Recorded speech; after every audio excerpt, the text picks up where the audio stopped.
much, Professor Goldstein, for the introduction. I have it here. Yeah, thank you. Very happy to be here. Thank you very much for the invitation to MIS. It's an amazing congress, I have to say. Beautiful city, great lectures so far, and the program for this day is really outstanding. So the topic will be key factors in the management of implants in the aesthetic zone. So it looks like it's really difficult to obtain a nice aesthetically pleasing result. But what about the patients? Do they care about an aesthetically pleasing result? Or is this industry driven? Are we really crazy about aesthetics as clinician, or is it the patient? So we have some research in the clinical oral implant research study, and they took a look at patient satisfaction and also the quality of single-tooth implants. And they concluded that patients are concerned about a good aesthetically pleasing result, and it looks like they're not only looking for a functional implant restoration, they want also an aesthetically pleasing result. So if we summarize the key factors for the management of implants in the aesthetic zone, first and foremost, we have the correct three-dimensional position, and a lot of people forget about this when they place implants and they are not really experienced. But even a slightly change of some millimeters can make a difference in the aesthetic result. So planning is really important, and placing the implant in the right position, we will talk about this. Of course, we need adequate stable bone volume architecture, and we saw a great lecture of Professor Goldstein regarding this topic.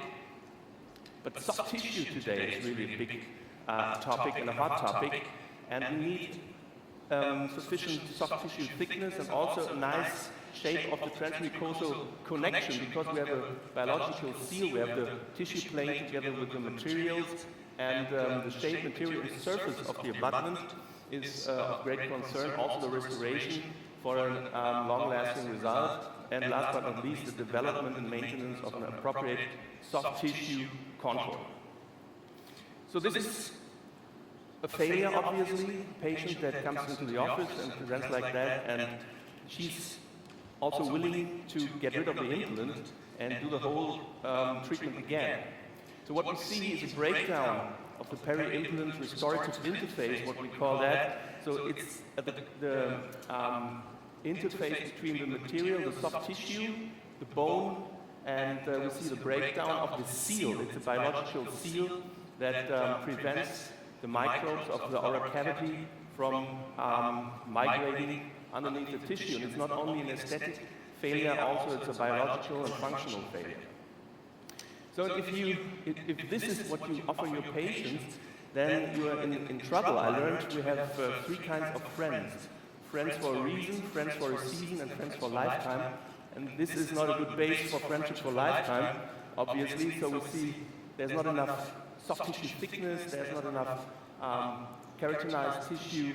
You see the implants and the abutments shining through, and also the position of the implant is not really nice. And to save this now, at this stage, is really difficult. So we have just one shot, and we have to really place the implant in the right position and create enough soft tissue and also bone thickness in order to have stable conditions. So let's look at some basics. The peri-implant abutment interface. We call it peri-implant restorative interface also. We know there's a biological base, it's the junctional epithelium and the connective tissue adhesion, which is the biological width, and the dimension, here we see, is also the base for the insertion depth of our implant. We talked about the right position. We know there's a micro gap and the bone keeps a distance, and now we have modern implant designs and connection, and everybody's talking about conical connections today because all the connections show leakage, but conical connections are much tighter and just leak later and less. And we know the material, when it comes to that, titanium is still the golden standard. Zirconia seems to be slightly superior, but we only want the connection of the implant and the abutment with titanium. We need a metal base today because this is from a biomechanical standpoint the best choice. Talking about the macro design of the abutment. If we assume that there's only one correct position of the crown, because we did planning, wax up, and maybe a digital smile design, we will hear about this later. So if there's only one correct position for the crown, then the position of the implant shoulder makes a big difference when it comes to the abutment design. So if you don't place it deep enough, then you will end up with a bulky abutment. If you place it too deep, of course, you might have biological issues. And the position of the shoulder, obviously, influences the whole construction, the whole design and macro design. And the question arises, do we want to have a concave or under-contoured abutment? So also the power, the force, when you insert the abutment will change in regards, in respect to the macro design of the abutment, obviously. If you don't place the implant very deep, then you will have a rectangular or maybe a bulky crown, and you push the tissue apically. If you place it deeper or in the correct manner, then you have more opportunities to shape your soft tissue. And we have some hints in the literature that you want to have an under-contoured abutment buccally and some pressure when it comes to the interproximal area. So today we like to do an under-contoured emergence profile. We start from the implant shoulder with the same diameter of the implant and then develop the emergence profile more coronally. Another issue, obviously, are shine-through effects. And we all know the research from Professor Fürhauser and the pink aesthetic score. And when you read the paper, you read that in 60% of the patients, he had shine-through effects, grayish discoloration of the cuff, of the mucosa because of titanium or material shining through, because he used in 2/3 all ceramic abutments and still get this discoloration. So when it comes to that, it's easier to see this with a polarization filter. You get rid of all the reflections on the photo. And you see here that there's obviously a color mismatch of the soft tissue. And usually when you take a look at the scientific literature, there's this threshold value of the color difference. This is 3.6. This is the value that lay people can distinguish, they can see. So if it's under this threshold, you cannot see the color difference. If it's over this threshold, lay people can really see the discoloration. Obviously, the design and the management of the peri-implant restorative interface was not perfect, and the soft tissue also was not thick enough. We know from this nice article from the University of Zurich that the soft tissue thickness is crucial when it comes to these shine-through effects. So titanium causes still a discoloration in tissue of a thickness of 3 millimeter. When it comes to zirconia, obviously, zirconia does not lead to a discoloration in tissues thicker than 2 millimeters. So tissue thickness is crucial for also the discoloration or not discoloration, and also tissue stability, of course. This is a typical case. The patient got an implant years ago, and now he presents in the office and not really happy with the aesthetic outcome. It's not the recession, it's the discoloration, obviously, that he's concerned of. He says the recession is not the problem, it's the color. It looks not vital to me. So I read this article of Ronnie Jung, it was years ago, and I decided to increase the soft tissue thickness by making a little excess incision and then undermining the soft tissue in order to create a pouch and slip in a soft tissue graft, connective tissue graft from the palate, obviously 3 millimeters of thickness. And this is at the end of the surgery, just a minor surgery, obviously. And this is how it looks 1 year after the operation. So you might ask me, is this stable over time? And obviously we don't know, because there's no data. And we follow this up now with color measurements with the spectrophotometer, which is usually used to take a look at the tooth shape. And we see we started with a color difference of 10 and ended up 1 year later with a color difference of delta E2, which is very good because in the natural dentition, color differences of the mucosa are around 2.5. So when it comes to the aesthetic zone, we have data from Cochrane systematic review performed by Marco Esposito that the aesthetic outcome of immediately placed implants into fresh extraction sockets obviously is better than if you place an implant in a delayed or late manner. So immediate implant placement whenever it's possible is my first choice in the aesthetic zone. But there are also problems and complications with immediate implants, and these are the recession, obviously. And there are also risk factors that have been identified when it comes to this risk. It's the biotype, which is basically the soft tissue thickness. It's facial malpositioning, which is the problem, or thin and damaged buccal plate. We know that big diameter implants are not beneficial in immediate implant placement, so we're looking for smaller diameters. And the augmentation of the gap between the implant and the buccal bone obviously results in less horizontal resorption. We have a lot of data about this with anorganic bovine bone minerals. So this animation will show how we address immediate implant placement today. We know that the periodontal ligament and also the vessels will resorb after the extraction. This is shown by Kadaropoli. And you take out the tooth very gently and then place an implant with an aggressive threads in order to get primary stability. And we place it palatally in the palatal compartment of the socket and fill the gap. And then in addition, we create again a pouch buccally. So we want to augment also the soft tissue with a connective tissue graft. When I saw this approach first, and one of the first guys who used that, and I saw him performing that, is Tito Manku. And I was thinking, is it a good idea to really create a pouch buccally of the buccal wall? Because then you will compromise the blood supply of the buccal wall again, and this might result in bone resorption. But actually, we have data about that. What do we know about implants in conjunction with connective tissue grafts?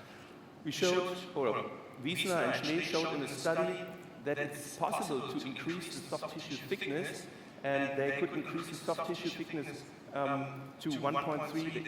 The other side, the comparative side, was 1.3 millimeters thicker than the control, but this was not in immediately placed implants. But when it comes to immediately placed implants, we have data from Uli Brunner. He did a case series and showed that he could really increase the soft tissue thickness and also increase the thickness of the ridge. And Suda, it's a group of Joseph Kahn from California. They did a prospective case series with 10 patients and showed they can maintain the level of the soft tissue and volume with this approach using anorganic bovine bone mineral, connective tissue graft, and they emphasize the correct three-dimensional position of the implant. And there's an animal study published by Caneva where they showed that the connective tissue graft in the split mouth design showed minimal preservation of bone. There was no loss and also significantly thicker soft tissue. Here we have pictures from this animal study because I was really astonished when I saw it. This was not statistically significant, but it was a tendency that the bone on the side with the connective tissue graft looked thicker and better than on the other side. So let's take a look at the clinical case, immediate implant of a right central incisor. This is a patient, she's a veterinarian, and she has this failing right central incisor. Also, she's not happy with the all-ceramic restorations from 1.2 to 2.2 here in this region. They look monochrome and not very natural. Also, we have the leveling of the soft tissue is an issue. So we always start with an aesthetical analysis, as I learned from Christian Coachman many years ago. So we start from the face, taking a look at the reference lines, at the lip line, and then take a look at the proportion of the teeth in order to develop a new idea of what we wanted to give to the patient. And we see we have a surplus of soft tissue. It's an ideal case for an immediately placed implant. Also, the technician, Arndt here, does some analysis and develops an idea of a new restoration. So we always start from the restorative planning. We start from the wax up, which will guide us through the case. We will have silicon indexes and also a surgical template before we start the treatment. So we now get a proper idea of what we want to change, what we want to do, and what we want to achieve. Here we have a little video from the surgery. Again, we always take a look at the three-dimensional position. We start drilling in the palatal wall of the socket and try to engage the implant there and place the implant in the palatal compartment of the socket. The buccal wall was intact, and then we place an implant. In this case, it was around 4 millimeters of diameter, an old-fashioned implant design in this case. And on the right side, you see now the bone substitute in there. And now we start creating the pouch, going in with the scalpel, with the blade, starting from there, and then using this tunneling knife from Otto. And we go beyond the mucogingival junction to get a nice pouch. You can insert the soft tissue, and we use 6-0 monofilament microsurgical suture. Here we see the soft tissue graft we harvested from the palatal side here, and you can see it's quite yellowish. We have fat, we have glandular in there, but still this works pretty well. You see the patient has a very thin biotype, and it's crucial to increase the soft tissue in this case. So we start from the buccal side, come out of the pouch, then go through the soft tissue graft, and then dive in there again in order to slip in the soft tissue graft. We need 3 of those sutures to fixate the graft in there, and the idea is, of course, to thicken the soft tissue, but also to close the entrance of the socket, because I will use a healing cap here, as you can see, and there's a cover screw on top in order to not push any bone-like material in the internal compartments of the implant. And now the socket is sealed with the healing cap and the connective tissue graft. You can also place, of course, temporary at this time. So now, 3 months later, we have the restorative phase, and this is how it looks. We always use a titanium base because we don't want to get in the implant, in the internal compartments, with any zirconia, because we see fractures, we see wear.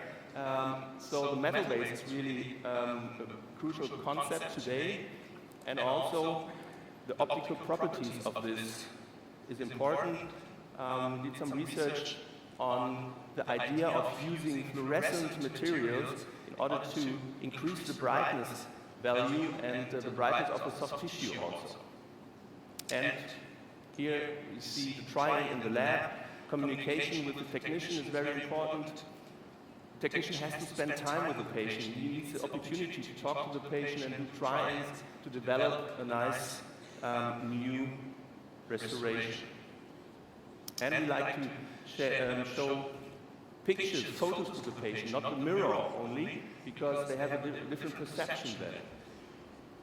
This is the outcome, and you see how thin the soft tissue is and how nicely this comes out here after the immediate implant placement. And this was done by the technician Arndt from Münster, from my hometown. And here we have the final pictures of the patient. And today we try to replace the connective tissue graft with a substitute. It's acellular dermal matrix. You see collagen fibers here, and we have some human histologies here, courtesy from Professor Rothammer from the University of Cologne, and he could show that we see there the collagen fibers, it's porcine collagen, and inside we have new vessels, new arterias, and capillaries, and also cells fibroblasts moving in, growing in the material. And right now we're doing a prospective study on patients comparing the connective tissue graft with this kind of acellular dermal matrix. And I'll show you a case done with the V3 where we use this matrix. It's about this implant 1-1, so the right central incisor. We can see there's an internal resorption of the root. And here we have the CBCT scan. See the buccal plate is there. We have an apical lesion also, a chronic one, which is not a problem, as you know from the literature. So we extract the tooth. We have a temporary here, which is based on the abutment tooth, or the neighboring tooth. And here comes our implant, again, in the palatal compartment of the socket. And now it's really nice to have this novel design of the implant, because we create even more space for our bone regeneration, also for the soft tissue, with this novel approach. So it's not that convex.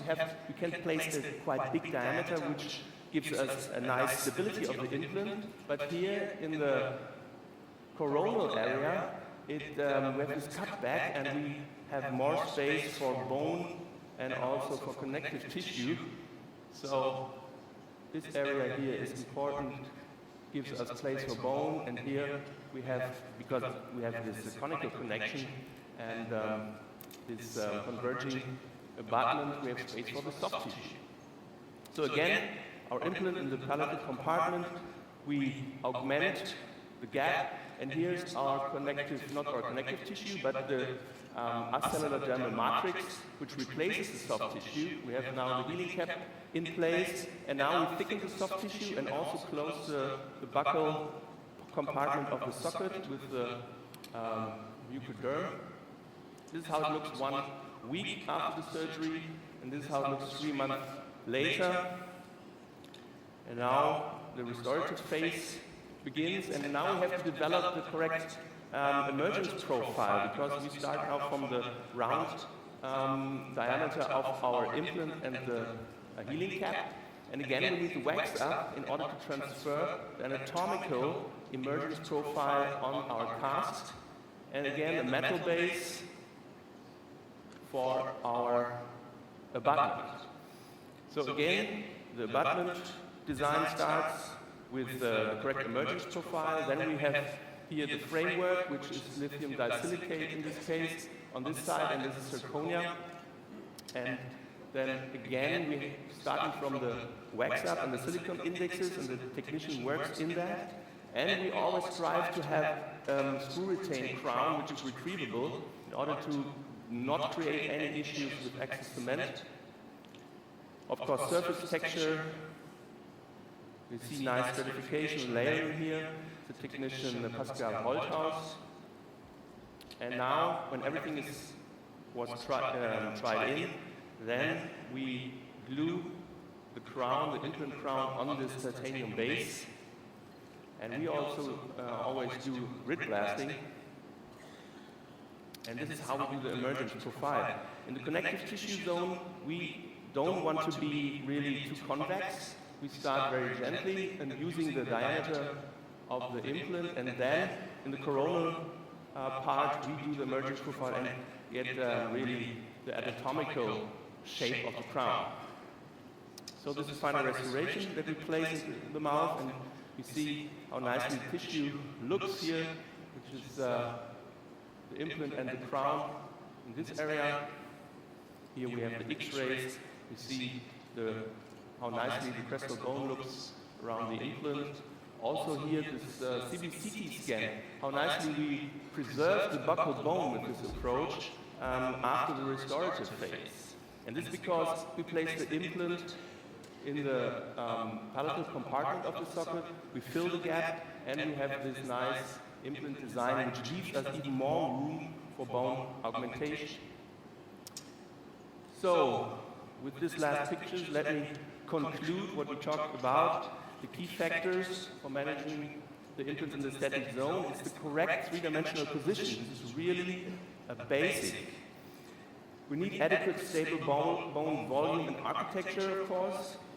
we need adequate soft tissue thickness, and this is crucial. We have to thicken soft tissue, and we have to leave space for soft tissue, because it's a biological seal, and we need a correct shape of the abutment, a nice emerging abutment, starting under contour and then developing the anatomical emergence profile, and this is how we develop and maintain an appropriate soft tissue contour. Thank you very much for the opportunity to share this with you.